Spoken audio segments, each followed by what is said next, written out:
It was a victory ship, a real cheap, one of Kaiser's ships, and a real flimsy thing. And the only people there was our company, and the officers wanted the good quarters in the back.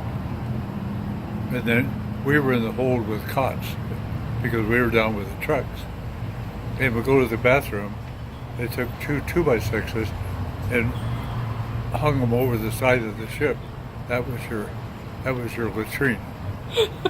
It's a pretty plush sort of In the traveling. meantime, all the officers moved in with us because the ship had rough seas, and the ship was tilting back and forth so much they were all sick. They found in the middle of the ship you don't get sick.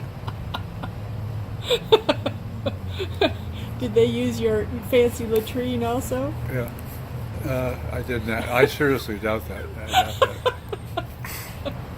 that. No, a good percentage of all the people were sick. Weren't you on some big ship that was converted? It was like a cruise liner that. Yeah, we went over one of the biggest passenger ships in the country. I forget the name of it. I think they renamed it the West Point or some damn thing. Mm-hmm. But we didn't have an escort because we were faster than any of the submarines, that type of thing. Oh. Went there all by ourselves. And in heavy seas, matter of fact, I remember at the time some of the lifeboats 30, 40 feet above were washed off the ship. Oh no! Wow. And, no, I hung a little. I was always curious.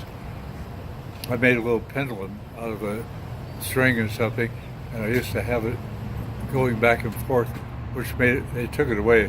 About half the people got sick watching that because otherwise you didn't realize you're in what you're doing. But it was. They renamed it. All the different paintings and stuff were covered with plywood. Oh. It was all a beautiful big. It was one of the biggest ships, USS West Point or US something, who knows. I knew it one time, but it was kind of interesting trip. That was from U.S. That was to from Europe. Newport News, I believe, and maybe a big ship in Virginia or somewhere. Okay. Went over to Italy on that. So that was part of your 47 days at sea? Yeah. Well, that was the minimum part. Ah. It's pretty good. I think we looked that name of that ship up one time. It was like the USS American. Yeah, the America. West Point, or and they renamed it for in the military. All right. So then once the war was over, it went back to being a passenger I ship presume so. then. Yeah. All right. Very interesting. Yeah. Well, I tell you what, let me head back up there. All right. It's time for my nap.